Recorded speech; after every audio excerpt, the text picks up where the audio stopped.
Assalamualaikum warahmatullahi wabarakatuh.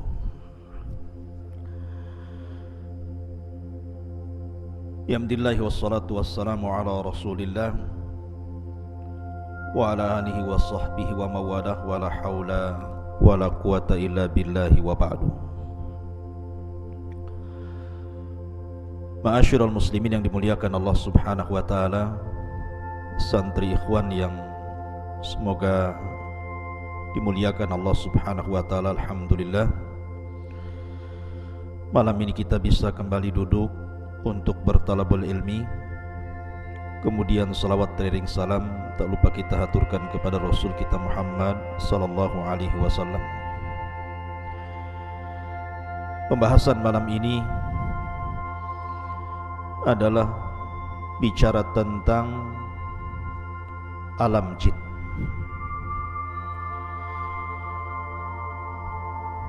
Jadi malam ini kita bicara tentang masalah jin. Apalagi kita di hutan ini banyak jinnya. Jadi biar kita tahu alam jin itu seperti apa. Ma'asyiral muslimin yang dimuliakan Allah subhanahu wa ta'ala, bicara tentang jin, maka Al-Quranul Karim menetapkan adanya jin, bahkan dijadikan satu nama dalam surat Al-Quran, suratul jin. Dan kita tahu bahwa jin adalah makhluk kedua yang diciptakan Allah subhanahu wa ta'ala setelah para malaikat. Baru setelah jin Allah ciptakan manusia. Sering kita dengar di masyarakat, terkadang ada orang yang bercerita bahwa saya mendengar suara-suara aneh. Yang lain mengatakan ada yang memanggil-manggil. Yang lain juga bercerita, saya pernah tidur, ketika hendak bangun susah sekali, kayaknya dikunci. Susah gitu ya.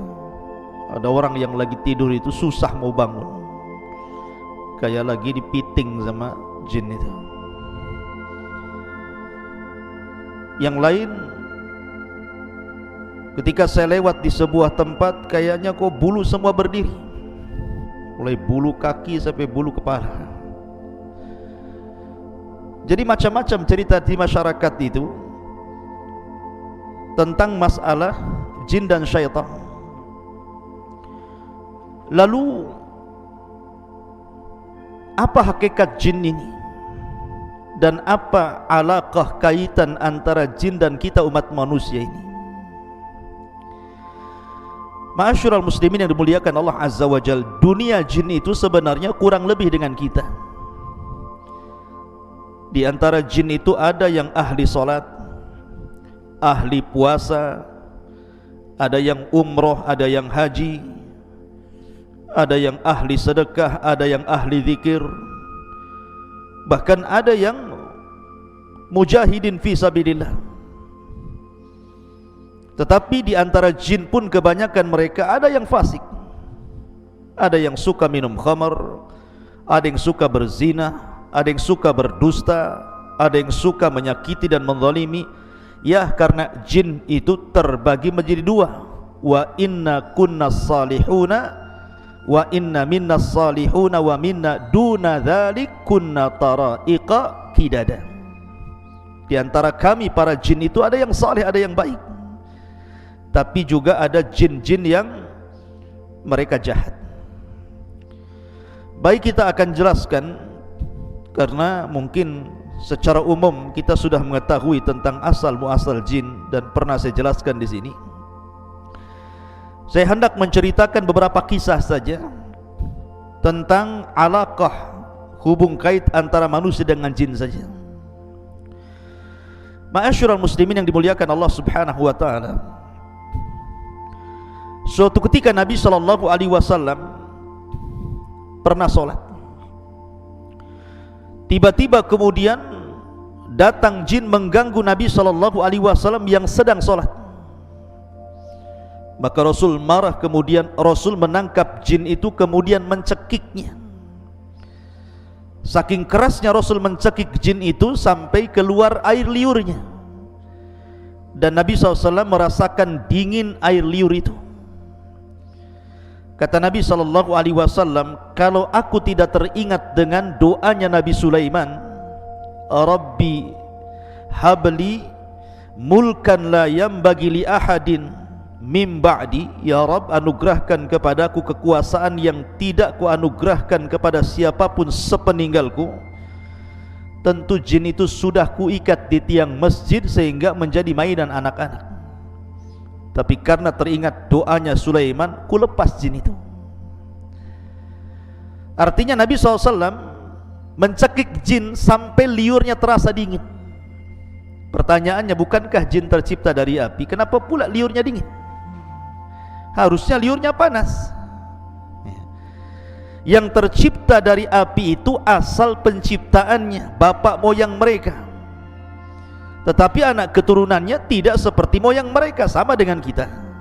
Bapak moyang kita tercipta dari tanah, tapi apakah kemudian ketika orang dipotong tangannya tiba-tiba keluar tanah?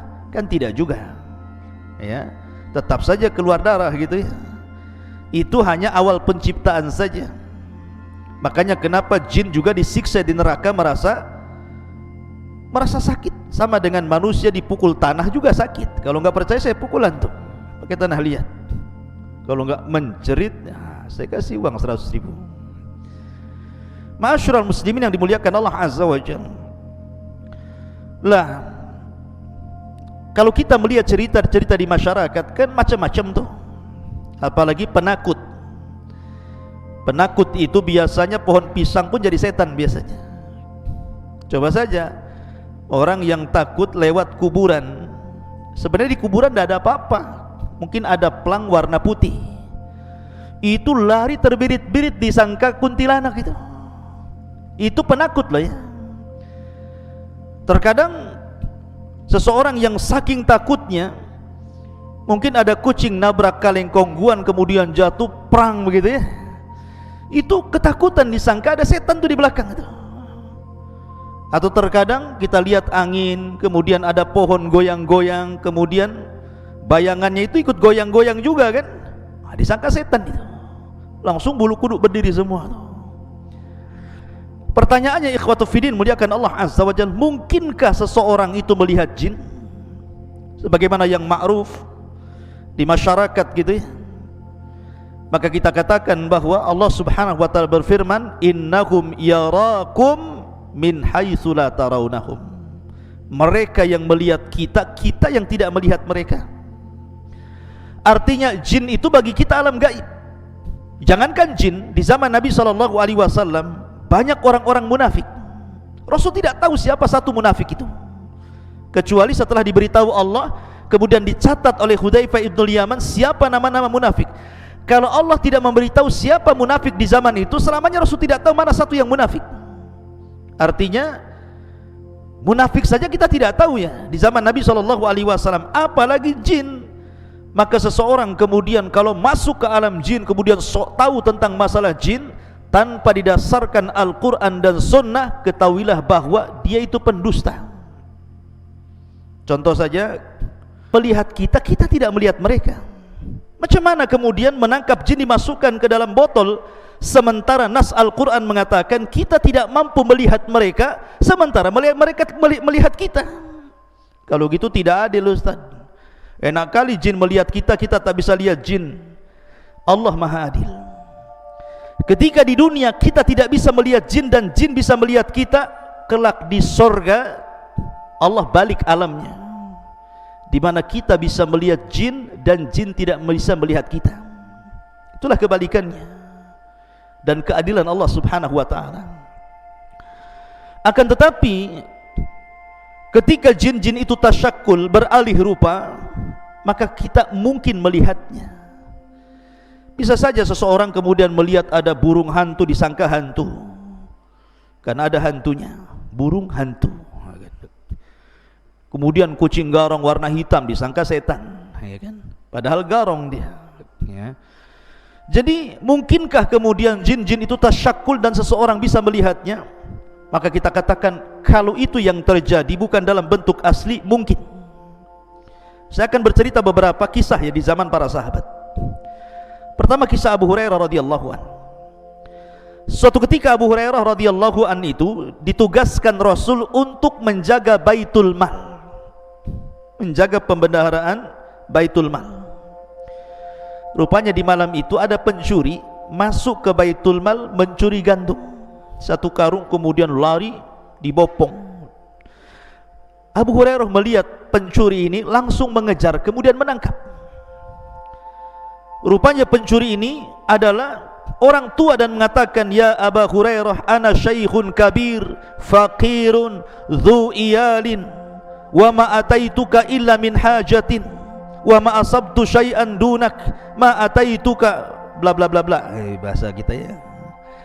Maka syaitan mengatakan, ataupun orang ini mengatakan pencuri ini, "Ya Abu Hurairah, saya ini orang tua, fakir, punya keluarga, dan saya tidak mungkin mencuri kecuali karena sebuah hajat kebutuhan, karena mereka butuh makan, makanya aku terpaksa mencuri. Lepaskanlah Abu Hurairah." Akhirnya Abu Hurairah karena kasihan dilepaskanlah pencuri ini. Keesokan harinya berjumpa dengan Rasul. Sebelum kemudian Abu Hurairah bercerita, Jibril sudah ngasih tahu, dan Rasul sudah mewanti-wanti, "Ya Abu Hurairah, fa innahu sayaudu al-bariyah, fa innahu sayaudu fil lail." Wahai Abu Hurairah, orang itu akan kembali nanti malam. Betul, rupanya malam kedua mencuri lagi, ketangkap lagi, minta uzur lagi, dilepas lagi. Sampai ketiga kali Abu Hurairah mengatakan, "Tidak, ini sudah ketiga kali kau mencuri, tidak mungkin aku lepas, akan kuhadapkan kau kepada Nabi SAW." Maka orang ini mengatakan, "Gini saja wahai Abu Hurairah, lepaskan saya. Maukah ku ajarkan kepadamu? Maukah ku ajarkan kepadamu sesuatu yang kalau kau baca, setan akan lari darimu. Setan akan lari darimu." Kemudian orang ini mengatakan, "Ya Abu Hurairah, apabila engkau hendak beranjak ke pembaringanmu, bacalah suratul kursi, maka tidak ada setan yang bisa mendekatimu sejak kau tidur sampai kau bangun." Habis itu Abu Hurairah melepaskan orang ini. Keesokan harinya dia berjumpa dengan Nabi SAW dan mengatakan, "Abu Hurairah, tahukah kamu orang yang kau tangkap 3 malam berturut-turut itu?" Kata Abu Hurairah, "Allah wa Rasulullah alam." "Saya tidak tahu wahai Rasul." Kata Nabi SAW, "Fa innahu syaitan." Dia adalah setan. Dia adalah jin yang menyerupai manusia sebagai pencuri. Sadaqaka wa huwa kadzub. Untuk masalah ini, maksudnya ayat kursi yang kau baca, dari semenjak kau tidur sampai kau bangun dan kau tidak akan diganggu syaitan, ini benar. Khusus masalah ini saja, sadaqaka wa huwa kadzub. Tetapi masalah yang lain, dia pendusta. Kebanyakan setan itu pendusta. Khusus masalah ini dia benar, gitu maksudnya. Dari sini menunjukkan bahwa Abu Hurairah menangkap pencuri, dan pencuri ini rupanya jin yang tasyakul, yang berubah bentuk. Makanya kalau seandainya ada seseorang sudah meninggal, dan saya punya cerita di kampung di Majalengka sana. Jadi ada preman mati. Preman bisa mati juga gara-gara minum tuak oplosan, ya. Jadi minuman keras, oplosannya nggak kira-kira, pakai spiritus. Antum tahu spiritus? Ya. Jadi cap orang tua dicampur spiritus, diminum kurang mabok, dicampur pil BK. Antum tahu pil BK? Untuk anjing gila tuh. Itu namanya pil BK tuh. Tuak campur spiritus, kasih pil BK, matilah. Itu bukan oplosan lagi, oplosan kuadrat namanya. Oplosan di atas oplosan lagi tuh. Ketika mati, rupanya tersebar di desa itu bahwa preman yang mati itu ada di atas jembatan, sedang duduk. Akhirnya dalam 1 minggu itu, ketika mendengar berita itu, tidak ada preman kampung keluar. Rupanya preman takut sama setan. Ya. Jadi tersebar berita bahwa dia hidup lagi, setiap hari nongkrong di atas jembatan katanya. Pertanyaannya, mungkinkah itu dia? Saya pernah bertanya waktu di Yaman kepada Syekh Adnan hafizahullah ta'ala, guru saya yang mengajarkan kitab Fathul Majid, kitab Tauhid, tentang kisah ini. Ya Syekh, saya begini di kampung, persis yang saya ceritakan. Apa kata Syekh Adnan? Dia mengatakan bahwa yang dijumpai itu bukan preman tadi, karena orang yang sudah mati tidak mungkin hidup lagi, karena ada barzah yang memisahkan antara kehidupan dunia dan kehidupan kubur. Lalu siapa yang nongkrong di jembatan itu, yang mukanya mirip itu? Maka dia bisa menjawab, kalau cerita ini sahih, kalau cerita ini benar gitu ya, bukan dikarang-karang, maka sesungguhnya orang itu adalah qarinnya si preman tadi. Karena setiap orang itu punya qarin, punya jin yang menyertai sejak lahir. Jadi kalau seandainya ada orang mati kemudian hidup lagi, bukan orang itu hidup lagi gentayangan, tetapi qarinnya yang gentayangan membentuk orang mati itu. Jadi bisa saja itu jin yang menakut-takuti manusia. Kemudian kisah yang kedua, kisah Ubay bin Ka'ab. Jadi suatu ketika Ubay bin Ka'ab ini dengan para sahabat Nabi hendak menuju dari Mekah ke Madinah, melewati padang pasir. Kemudian sampai di padang pasir lupa jalan, karena zaman itu kan tidak ada Google Map ya, di zaman itu tidak ada kompas gitu ya, hanya mengandalkan insting saja dan orang yang biasa jalan dilalui. Rupanya Ubay bin Ka'ab dan sebagian para sahabat itu nyasar, tidak tahu kemana arah ke Mekah. Pokoknya bingung. Yang namanya padang pasir itu kan kayak lautan tuh. Nanti antum kalau pernah belajar di Arab, antum lihat padang pasir itu persis kayak lautan tidak bertepi itu. Jadi bingung Ubay bin Ka'ab ini harus kemana, sementara perbekalan minum mereka sudah menipis. Sampai betul-betul akhirnya minuman itu habis. Akhirnya mereka berusaha mencari air. Jadi ke arah selatan tidak nemu air, ke arah barat tidak nemu air. Pokoknya semua arah dia berusaha jelajahi, tetapi tidak ada air juga. Sampai akhirnya datang laki-laki yang sangat besar, badannya besar sekali kayak raksasa gitu ya. Kemudian menemui Ubay bin Ka'ab radhiyallahu anhu. Kemudian Ubay pun ketakutan dan mengatakan, "Man anta, siapa kamu?" Karena besar masalahnya badannya gitu ya. Maka orang besar ini mengatakan, "Ana min baqiyatin nafar minal jinnil ladzi istama'u ila Rasulillah sallallahu alaihi wasallam." Kata orang besar ini, saya adalah satu di antara sekelompok orang yang pernah datang menemui Rasul mendengarkan bacaan Nabi sallallahu alaihi wasallam yang disebutkan dalam surah Jin ya, "Qul uhiya ilayya annahu istama'a nafarun minal jin." Ada sekelompok jin, ada yang mengatakan 7 jin, datang menghadap Rasul mendengarkan Rasul baca Quran. Lah kata orang ini, saya adalah jin, satu di antara kelompok orang yang datang menemui Rasul yang kemudian mendengarkan ayat Al-Quran, dan aku pun masuk Islam. Kemudian dia mengatakan, aku pernah mendengar Rasul bersabda, al-muslim akhul muslim. Muslim itu saudaranya muslim yang lain. Baik kutunjukkan kamu ke arah di mana ada mata air di sana. Akhirnya kemudian jin ini mengarahkan arah ke arah sini. Khudut tariq, ambillah jalan ini wahai Ubay, engkau akan mendapatkan air. Akhirnya Ubay bin Ka'ab pun membawa para sahabatnya kemudian mengarah ke yang ditunjukkan dan mengatakan, dari mana kalian? Dia mengatakan, kami pasukan perang yang diutus oleh Amirul Mukminin Umar bin Khattab radhiyallahu anhu. Kemudian sahabat ini bertanya, man anta, siapa kamu?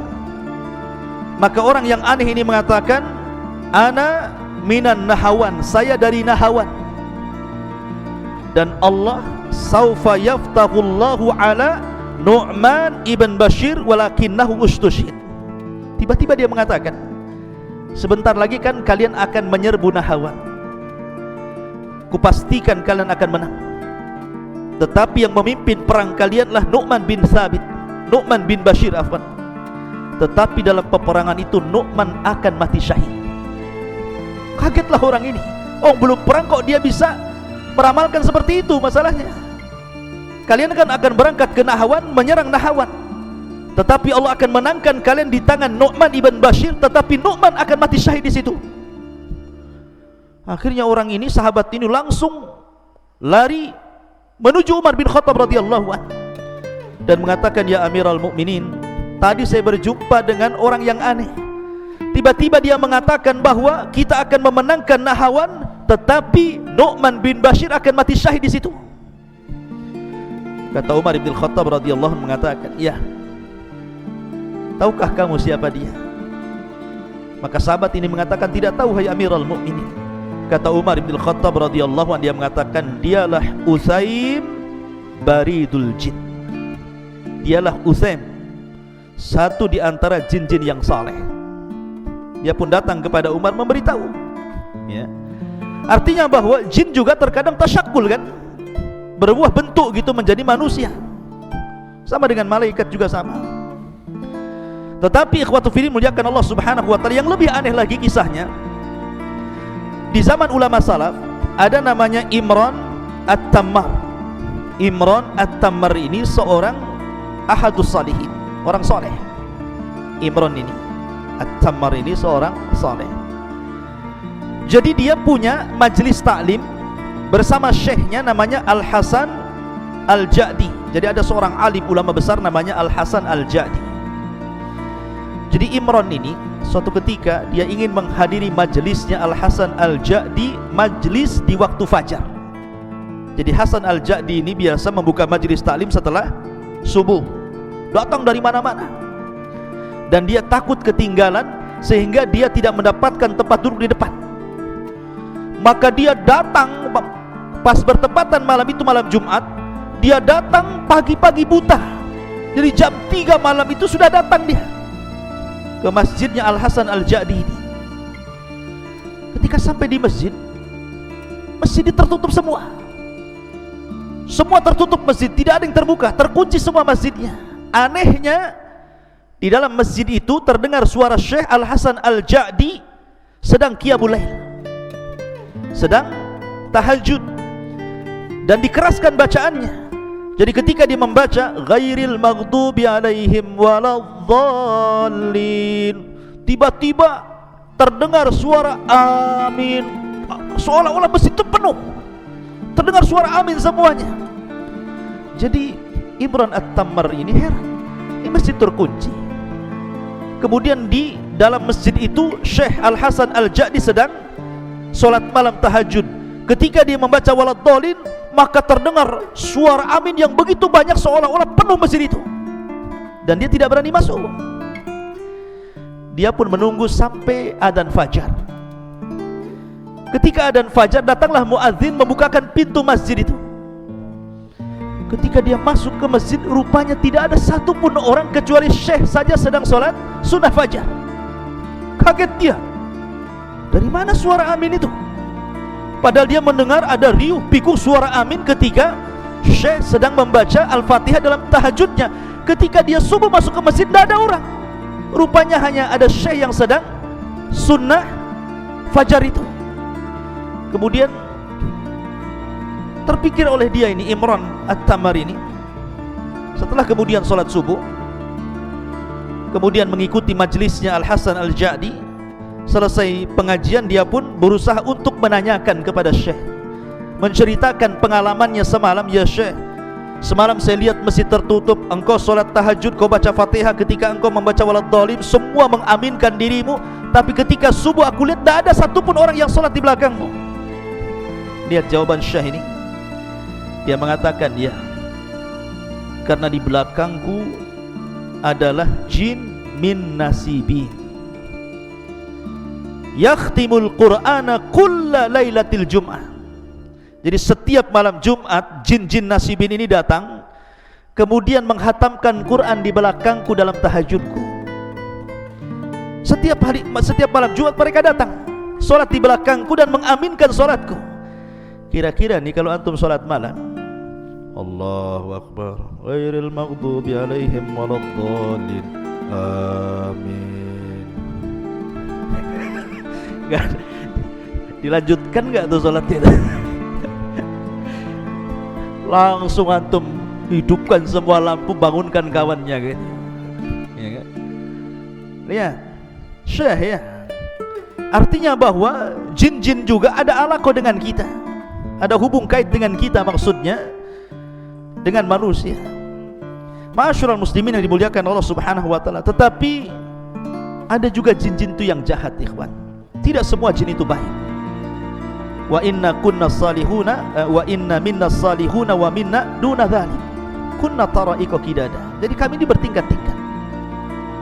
Jadi memang jin itu kebanyakan mereka fasik dan kufur, berusaha untuk menyakiti kita anak Adam dan berusaha untuk menyeret kita untuk mengikuti mereka. Tetapi gangguan apapun dari jin itu tidak mungkin sampai kepada kita kecuali memang takdir yang Allah telah catat.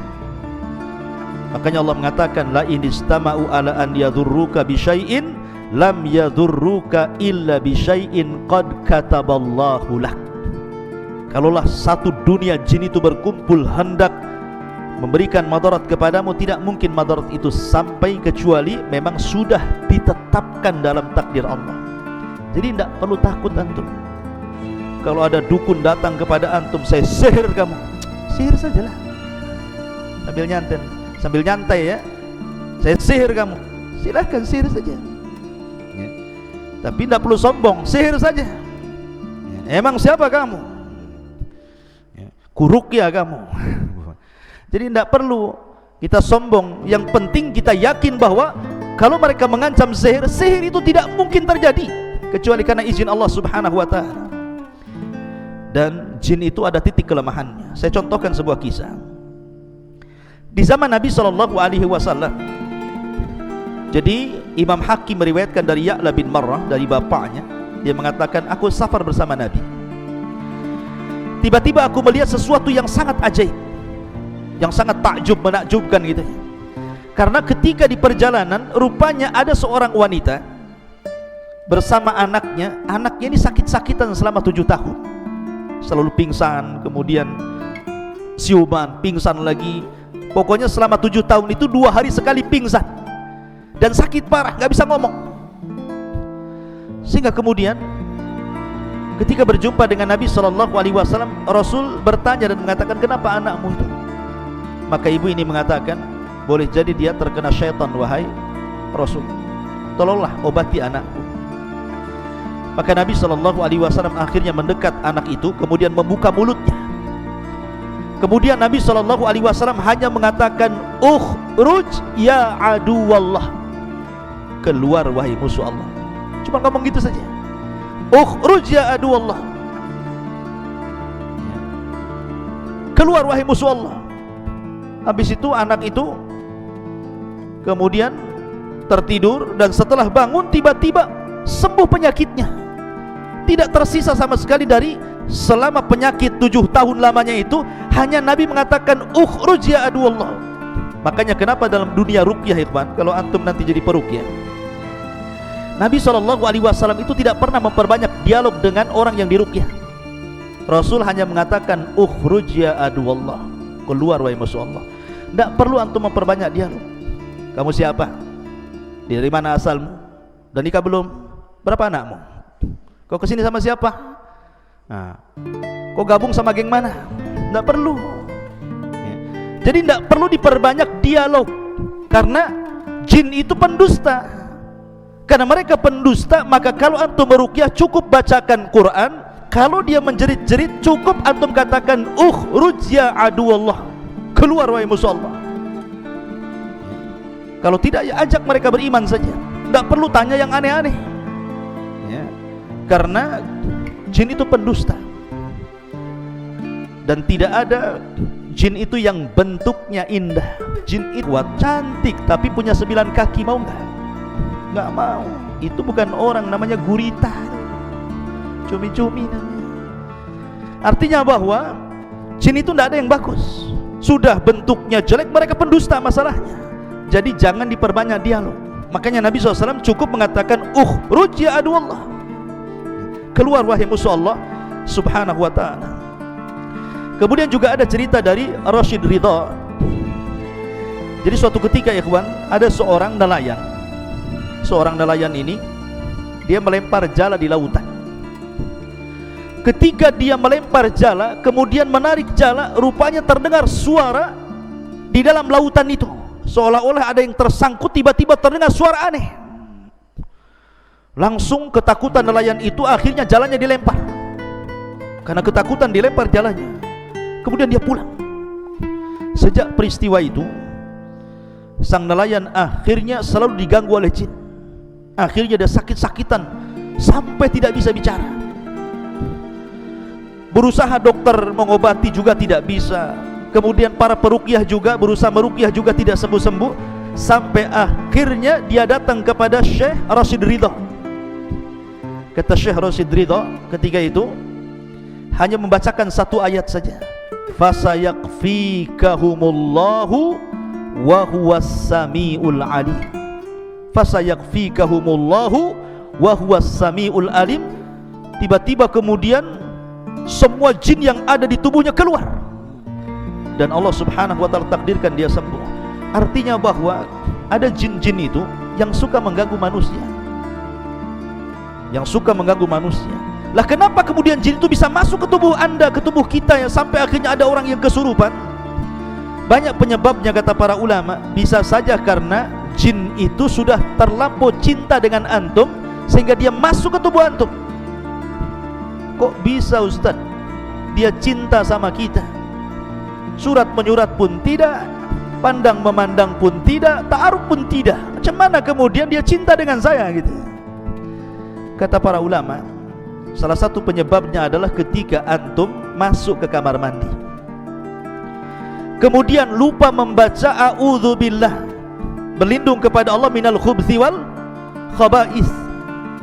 Ya. Kalau orang lupa berlindung kepada Allah dari khubthi, setan laki-laki, wal khaba'is, dan setan perempuan, maka dipastikan ketika antum telanjang di kamar mandi itu, maka aurat kita bisa dilihat oleh syaitan. Tetapi kalau seandainya kita sebelum masuk kamar mandi kita membaca doa perlindungan kepada Allah minal khubthi wal khaba'is, dari setan laki-laki dan perempuan, walaupun telanjang bulat di kamar mandi itu, maka tidak ada satupun jin yang sanggup melihat aurat kita. Lah orang yang tidak pernah membaca doa ketika masuk khala, masuk kamar mandi, maka dia setiap hari jin itu menonton aurat kita. Karena setiap hari menonton aurat kita, akhirnya jatuh cinta. Kalau sudah jatuh cinta, maka dia tidak mungkin melepas kita. Ini salah satu penyebabnya. Yang kedua, atau karena dendam. Dendam itu maksudnya karena mungkin di antara kawannya dibunuh atau saudaranya dibunuh. Makanya kenapa Nabi SAW mengajarkan kepada kita, kalau antum kencing di alam terbuka, di hutan Jabal Uhud ini atau di mana gitu kan, jangan diarahkan ke lubang. Siapa tahu lubang itu tempat bersarangnya jin. Karena jin itu kan ada 3 jenis tuh. Ada jin yang berupa memiliki sayap, bisa terbang kemana-mana. Ada jin itu yang berupa anjing ataupun ular. Ada juga jin itu yang hidup di lubang-lubang. Makanya jangan kencing sembarang ke lubang gitu ya. Nanti di situ sarangnya jin, ngamuk dia. Sekarang logika saja, kalau antum di kepalanya dikencingi, marah nggak antum? Marah lah. Antum dikencingi Noval memakai kepalanya, marah nggak sama Noval? Marah. Ya. Jin juga sama, kalau dikencingi ya marah gitu ya. Makanya jangan kencing sembarang kalau di ruang terbuka itu. Karena bisa saja akhirnya karena marah balas dendam, masuk pula ke jalan darah kita, kesurupanlah kita. Atau mungkin dia itu masuk ke tubuh orang itu karena iseng saja, ya, iseng-iseng saja masuk ya. Karena dia suka ngelamun, karena dia suka mikir gitu ya, dan tidak pernah berzikir, tidak pernah baca Quran, masuk dia ke tubuh kita. Makanya ikhwatu fiddin muliakan Allah subhanahu wa ta'ala, maka jin-jin itu memungkinkan berbuat apa saja. Dan yang lebih bahaya kalau seandainya jin itu suruhan tukang sihir. Dia bisa membuat kita sakit, dia bisa membuat kita mati, dia bisa membuat kita bercerai dengan suami istri, dia bisa membuat kita macam-macam jadi jahat gitu ya. Maka itu lebih bahaya lagi. Oleh karena itulah maka banyak-banyaklah berlindung kepada Allah Subhanahu wa taala. Wallahu a'lam bishawab. Ini diantara beberapa kisah tentang alam jin. Mudah-mudahan ada manfaatnya. Subhanallah bihamdika asyhadu an la ilaha illa anta astaghfiruka wa atubu ilaik. Allah taala. Assalamualaikum warahmatullahi wabarakatuh.